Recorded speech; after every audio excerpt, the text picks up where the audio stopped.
कसं तर तुला का होते मला का होते किथं ये डहर के बाबू मरना ये बाहर से तोला मोबाइल में कहत रखा गए से अगर नंबर मिल जाए तो इसका माँ का साउंड व्हाट्सएप में बात हो जाती है भाई अरे बन बन के आई हो गया हमारे डालोगी सही डालोगे भाई अरे बन बन के आई हो गया मार डालोगी अरे अल्लाह प्यार ये नौजवानों में बांट दो या घर में अचार डालोगी वो कैसे देखा ये नंबर का मालूम है तो लगा के बताओ बाबू माचूरा सलमा का चारिया चिकन है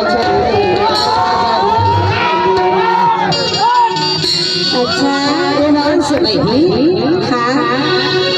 बाबू माचूरा सलमा का चारिया चिकन है छोरे मारा चारिया नंदी बाई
Thank you.